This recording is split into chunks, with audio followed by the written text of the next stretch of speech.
കിച്ചുവിനെ വെന്റിലേറ്ററിലേക്ക് shift ചെയ്തു. എല്ലാവരും ടെൻഷനായി. അഗ്നി ഫോൺ എടുത്ത് അച്ഛന്മാരെ അറിയിച്ചു. അവർ മുറിയിലായതിനാൽ ഒന്നും അറിഞ്ഞില്ല. അഗ്നി വിളിച്ചതും അവർ വേഗം അങ്ങോട്ട് വന്നു. എന്താ അഗ്നി പെട്ടെന്ന്? അതറിയില്ല. അവനൊരുപാട് കാര്യങ്ങൾ പറയാൻ തോന്നിയില്ല.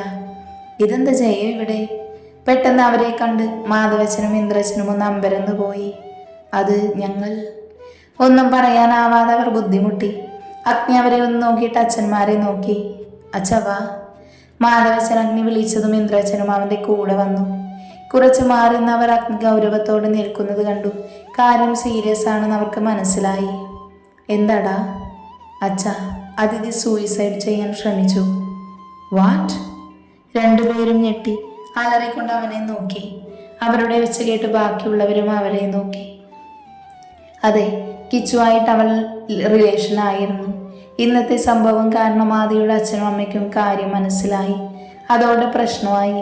അവൾക്ക് വേറെ ആലോചന കൊണ്ടുവന്നു. മുറിയിൽ പൂട്ടിയിട്ടു. ഒട്ടും പറ്റാതെ വന്നതും അവൾ സൂയിസൈഡ് ചെയ്യാൻ ശ്രമിച്ചു. അഗ്നി പറഞ്ഞ് അവസാനിപ്പിച്ചതും അച്ഛന്മാർ ഒരു ഞെട്ടലോടെ നിന്നുപോയി. എന്തൊക്കെയാ അഗ്നി നീ പറയുന്നേ? സത്യമാണ് ചെറിയച്ച. ഐസിയുവിൽ അവളുണ്ട്. അവളെ കണ്ടതോടെ കിച്ചുവിൻ്റെ കാര്യം കുറച്ച് സീരിയസ് ആയി. അവൾക്കും സീരിയസ് ആണ്. രണ്ടുപേരെയും തിരിച്ചു കിട്ടാൻ പ്രാർത്ഥിക്കണം. അത്രയും പറഞ്ഞ് അഗ്നി തിരിഞ്ഞു നടന്നു. അവൻ പോകുന്നത് നോക്കി തറഞ്ഞു നിന്നുപോയി അവർ. ഏട്ടാ? തളർന്നു പോയ സ്വരത്തോടെ ഇന്ദ്രച്ചൻ മാധവച്ചനെ വിളിച്ചു. ഇല്ലടാ, ഒന്നും സംഭവിക്കില്ല. ചേർത്ത് പിടിച്ച് പറഞ്ഞോട് മാധവച്ചൻ അവിടെ നിന്നു. സമയം കടന്നുപോയി. മാറ്റങ്ങൾ ഏതുമില്ലാതെ അവർ ഒരേ അവസ്ഥയിൽ തന്നെ തുടർന്നു. ഡാഡ്, ഒരു സന്തോഷ വാർത്തയുണ്ട്. നരേഷിന്റെ ക്യാബിനിലേക്ക് കയറി വന്ന് രോഹിത് പറഞ്ഞു. എന്താടാ? കിരൺ ഇന്ദ്രജിത്ത് വർമ്മ തീരാറായി. സത്യം? അതെ സത്യം. വെന്റിലേറ്ററിലാണ്. അപ്പോൾ ഒരു ഭാഗം വീഴാനായി. അതെ. അവൻ വീഴുമ്പോൾ അടുത്തത് കൊടുക്കണം. എല്ലാം ഓക്കെയാണ്. അവരുടെ തകർച്ച എനിക്ക് കാണണം. ഉറപ്പായും അത് കാണിച്ചിരിക്കും ഞാൻ. കിച്ചുവിൻ്റെ മരണം കാത്തവർ ഇരിക്കുമ്പോൾ ഇനി ഒരു തിരിച്ചുവരവുണ്ടാകുമോ എന്ന് പോലും അറിയാതെ മെഷീൻ്റെ സഹായത്തോടെ ജീവൻ നിലനിർത്തുകയാണ് കിച്ചു. സമയം ആരെയും കാത്തു നിൽക്കാതെ പോയി. ലച്ചു, എന്ന് ഞാൻ ഇറങ്ങട്ടെ. സമയം ഒത്തിരി ആയതുമായ ലച്ചുവിനോട് യാത്ര പറഞ്ഞ ആദയെ ഒന്ന് നോക്കി. അലസമായ വസ്ത്രത്തോടെ പാറിപ്പറന്ന മുടിയും ക്ഷീണം നിറഞ്ഞ മുഖത്തോടെ നിൽക്കുന്നവനെ കാണി അവളുടെ ഉള്ളമൊന്ന് നേറി. അത് പുറത്ത് കാണിക്കാതെ അവൾ വേഗം നടന്നു. അവൾ പോകുന്നതറിഞ്ഞ് അവൻ പതിയെ മുഖം ഉയർത്തി നോക്കി. വേഗത്തിൽ നടന്നു പോകുന്നവളെ കാണാൻ അവൻ്റെ കണ്ണൊന്നുകൂടെ കലങ്ങിപ്പോയി. തൻ്റെ പ്രൈവറ്റ് റൂമിൽ ചെയറിൽ ചാഞ്ഞു കണ്ണടച്ച് കിടക്കുവാണ് അഗ്നി. ഉള്ളം നീറി പുകയുന്നു. വേദന പുറത്ത് കാണിക്കാതെ ഗൗരവത്തിൻ്റെ മുഖംമൂടിയോടെ നിൽക്കുവാണ് അഗ്നി. സമയം കടന്നുപോയി. പെട്ടെന്ന് ഡോക്ടർ തുറക്കുന്ന സൗണ്ട് കേട്ട് അവൻ കണ്ണ് ചിമ്മി തുറന്നു. മുന്നിൽ നിൽക്കുന്ന ആളെ കാണാൻ അവൻ്റെ നെറ്റിയൊന്ന് ചുളിഞ്ഞു. കണ്ണൊന്ന് ചിമ്മുക പോലും ചെയ്യാതെ നോക്കുന്നത് കണ്ടതും അവൻ്റെ ടെമ്പർ തെറ്റി. വാട്ട്? ഗൗരവത്തോടെ തന്നെ അവൻ ചോദിച്ചു. പെട്ടെന്നൊന്ന് ഞെട്ടിയെങ്കിലും ചുണ്ടിൽ വിരിഞ്ഞ വശ്യമായ ചിരിയോടെ അവൾ അവൻ്റെ നേരെ നടന്നു. അവൻ്റെ മുഖം ചുവന്നു വന്നു. ഒന്നാമതേ മൊത്തത്തിൽ ഭ്രാന്ത് പിടിച്ചു നിൽക്കുക. അതിൻ്റെ കൂടെ അടുത്ത് അഗ്നി വശ്യമായി വിളിച്ചുകൊണ്ട് അവൾ സാരി മാറിൽ നിന്ന് കുറച്ച് താഴ്ത്തി വെച്ചു. അവൻ കണ്ണടിച്ച ദേഷ്യം കടിച്ചമർത്തി. Get loss! അവൻ ദേഷ്യത്തോടെ വായിൽ വന്ന തെറി വിളിച്ച് അവൾക്ക് നേരെ ചാടി. എന്താ അഗ്നി നീ ഇങ്ങനെ? മുഖം സങ്കടത്തിലാക്കിക്കൊണ്ട് അവൾ അവൻ്റെ നേരെ നടന്നു. ശ്രേയ, ഞാൻ മൊത്തത്തിൽ പിടിവിട്ട് നിൽക്കുക. പുറത്തു പോകുന്നത് നിനക്ക് നല്ലത്. ഇല്ലെങ്കിൽ പിന്നെ നിനക്ക് ജീവൻ ഉണ്ടാകുമോ എന്ന് പോലും ഉറപ്പില്ല. ദേഷ്യത്തോടെ അവൾക്ക് നേരെ അവൻ അലറി. പ്ലീസ് അഗ്നി, ഒരു പ്രാവശ്യം മാത്രം മതി. പിന്നെ ഞാൻ വരില്ല. വല്ലാത്തൊരാസക്തിയോട് അവൾ അവൻ്റെ അടുത്തേക്ക് വന്നു നിന്നു. അവന് ദേഷ്യത്തോടെ കൈവീശു ഒരെണ്ണം കൊടുത്തു. പറഞ്ഞ മനസ്സിലാവില്ലടി പന്ന മോളെ. കവളിൽ കൈവച്ച് അവനെ നോക്കി നിൽക്കുവാണ് അവൾ. നിലത്തേക്ക് വീണവൾ അവനുള്ള പകയിലും ദേഷ്യത്തിലും പല്ല് കടിച്ച് സാരി വലിച്ചൊരണി മാറി അലസമായിട്ട് ചോഴിയുടെ കൈകേറി അവൻ അടിച്ചപ്പോൾ മുറിഞ്ഞ ചുണ്ട് സ്വയം കടിച്ചൊന്നുകൂടെ മുറിവാക്കി. അവൾ ചെയ്യുന്നതെല്ലാം കൈകെട്ടി ഗൗരവത്തോടെ നോക്കി നിൽക്കുവാണ് അഗ്നി. എന്നെ തല്ലി നീ ജയിൽ കിടത്തി. എല്ലാത്തിനും കൂടെ ഉള്ളത് ഇപ്പോൾ തന്നെ കിട്ടും. അവനെ നോക്കി പകയോടെ അവൾ മുരണ്ടു. പെട്ടെന്ന് തന്നെ അവൻ്റെ ക്യാബിൻ ഡോർ തുറക്കുന്നത് കേട്ട് അവർ അങ്ങോട്ട് നോക്കി. ഡോറ് തുറന്ന് കണ്ണു നിറച്ച് നിൽക്കുന്ന ലച്ചുവും ദേഷ്യത്തോടെ നിൽക്കുന്ന അച്ഛന്മാരും ഹോസ്പിറ്റൽ സ്റ്റാഫുകളും എല്ലാവരുമുണ്ട്. അതോടെ ശ്രേയയുടെ കൈകൾ കൊണ്ട് മാറുമറച്ച് കരഞ്ഞു. അഗ്നി ഗൗരവത്തോടെ നിന്നതേയുള്ളൂ. എന്താ അഗ്നി ഇതൊക്കെ? മാധവച്ചൻ അകത്തു കയറി വന്ന് കൂടെ ചോദിച്ചതും ചെറിയച്ഛനും ലച്ചുവും. അവന്റെ ശ്രദ്ധ ലച്ചുവിലായിരുന്നു, അവളുടെ കണ്ണുകൾ ശ്രേയയിലും. എന്ത്? അച്ഛൻ ചോദിച്ചതിന് ഗൗരവത്തോടെ തന്നെ തിരിച്ചു ചോദിച്ചു അവൻ. ഇവിടെ എന്താ നടക്കുന്നേന്ന്? അഗ്നി അതിന് മറുപടി പറയാതെ പുറത്തു നിൽക്കുന്ന ഹോസ്പിറ്റൽ സ്റ്റാഫിനെ നോക്കി. അവൻ പേടിച്ച് വേഗം അവിടുന്ന് മാറി. ഇവിടെ എന്താ നടന്നതെന്ന് കാണുന്ന എല്ലാവർക്കും മനസ്സിലാകുമല്ലേ, പിന്നെ ഞാനായിട്ട് പറയേണ്ട ആവശ്യമുണ്ടോ? അഗ്നി കടുപ്പത്തോടെ പറഞ്ഞതും ശ്രേയ അവനെ ഒന്ന് നോക്കി. എന്നെ ഇങ്ങോട്ട് വരാൻ പറഞ്ഞു വിളിച്ചത് അഗ്നി ആണ് എങ്കിൽ വിക്കി പേടിച്ച് പറയുമ്പോൾ അവൾ പറഞ്ഞുപോയി. അഗ്നി അവളെ ഒന്ന് നോക്കി. അതോടെ അവൾ മുഖമാർ കരഞ്ഞ് അഭിനയിച്ചു. ലച്ചു അവൾ പറഞ്ഞത് കേട്ട് ഞെട്ടിപ്പോയി.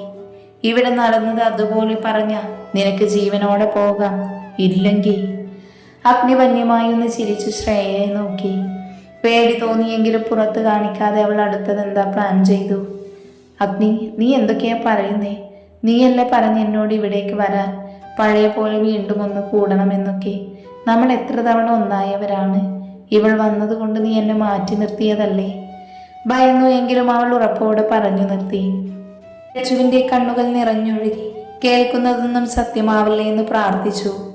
ഡി പന്ന മോളെ! കൈവീശി അവളുടെ കരണത്ത് ഒന്നുകൂടെ കൊടുത്തു അഗ്നി. കവൾ പൊത്തിപ്പിടിച്ച് അവൾ അവനെ രൂക്ഷമായി നോക്കി. അഗ്നി, എന്താ ഉണ്ടായതെന്ന് നീ തന്നെ പറയേ. എന്ത് പറയാൻ? ഇവളെ അറിയുന്ന എല്ലാവർക്കും കാര്യം മനസ്സിലായി. ഇനിയും ഞാനെന്ത് പറയാൻ? അവളുടെ സൂക്കേട് തീർക്കാൻ എൻ്റെ അടുത്ത് വന്നു എന്ന് പറയണോ? അഗ്നി ദേഷ്യത്തോടെ ചോദിച്ചതും അവരെല്ലാം ശ്രേയയെ നോക്കി. എല്ലാം കൈവിട്ട് പോകുവാണെന്ന് തോന്നിയതും അവൾ കരഞ്ഞുകൊണ്ട് ലച്ചുവിനെ നോക്കി. ഞാൻ പറയുന്നത് ലക്ഷ്മിയെങ്കിലും വിശ്വസിക്കണം. അവളുടെ കൈപിടിച്ച് കരഞ്ഞു പറഞ്ഞതും ലച്ചു അഗ്നിയെ ഒന്ന് നോക്കി. അവൻ അവളെയും. എന്നെ ഇങ്ങോട്ട് വരാൻ പറഞ്ഞു. അഗ്നി വിളിച്ചതാ. നിങ്ങളുടെ കല്യാണത്തിന് മുന്നേ ഞാനും അഗ്നിയും തമ്മിൽ റിലേഷനിലായിരുന്നു.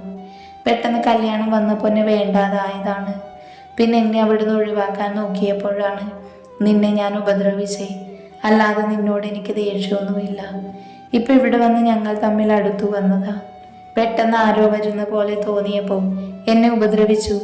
സത്യമാണ് ലക്ഷ്മി, നീയെങ്കിലും എന്നെ വിശ്വസിക്ക്. പൊട്ടിക്കരഞ്ഞു പറയുന്ന ശ്രേയയെ ലച്ചു നിറഞ്ഞ കണ്ണോടെ നോക്കി നിന്നു.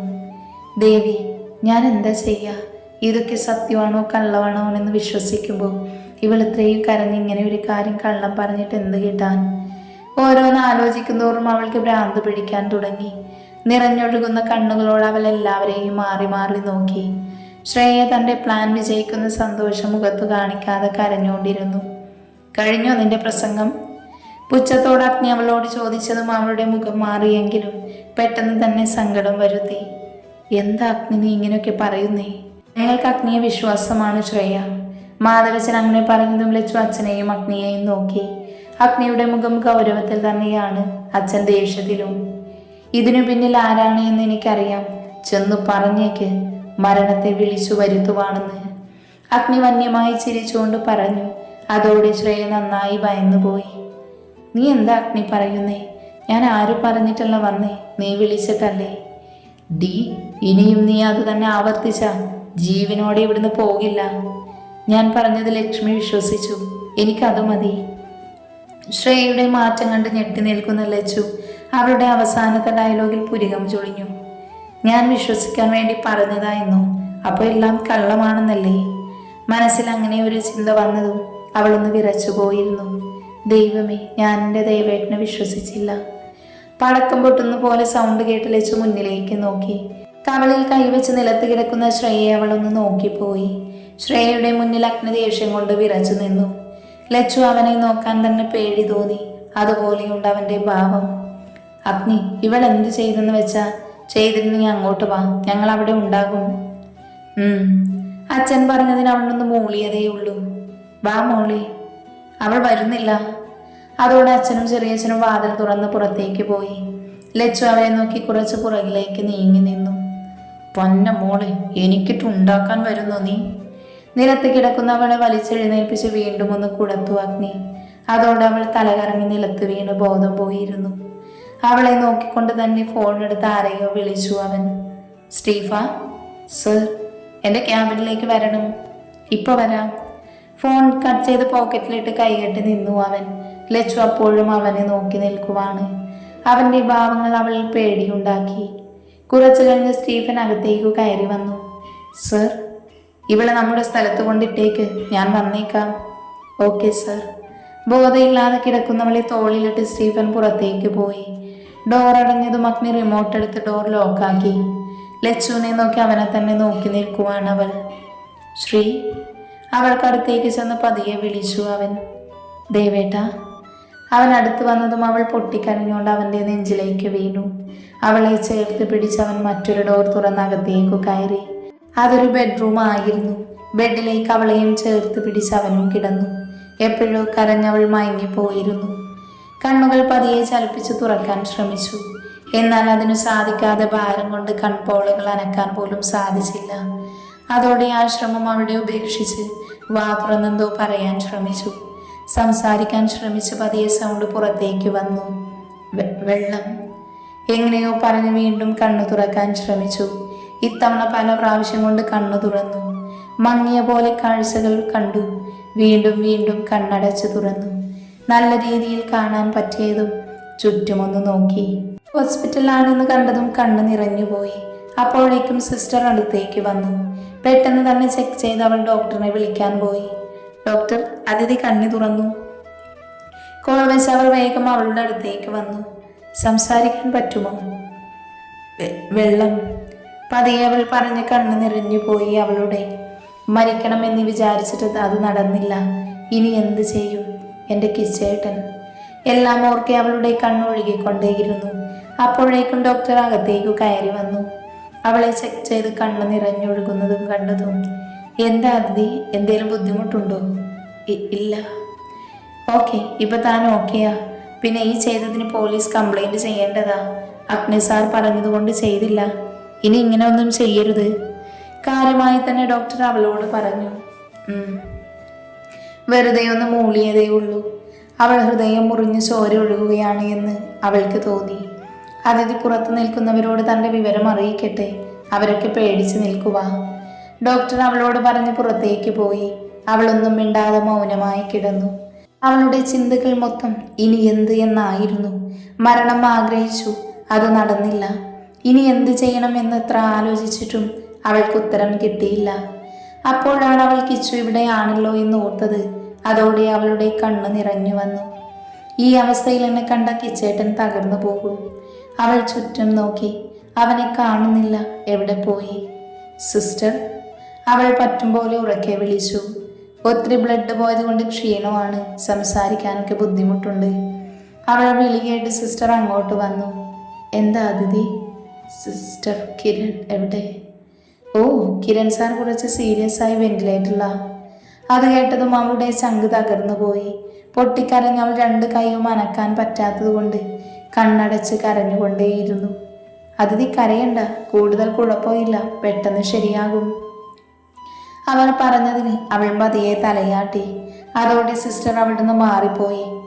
എന്തിനാ എന്നിങ്ങനെ വേദനിപ്പിക്കുന്ന ദൈവമേ? എൻ്റെ കിച്ചണിന് എനിക്ക് തന്നൂടെ? അതെനിക്ക് താങ്ങാൻ വയ്യ. ഉള്ളിൽ പറഞ്ഞുകൊണ്ട് അവൾ കരഞ്ഞു. ഡോക്ടർ ഡോറ് തുറന്ന് പുറത്തേക്ക് വന്നതും ആദ്യം ഞെട്ടി പിടഞ്ഞെഴുന്നേറ്റു. പെട്ടെന്ന് ഡോക്ടർ അകത്തേക്ക് കയറിപ്പോകുന്നത് കണ്ട് ടെൻഷനായിരുന്നു.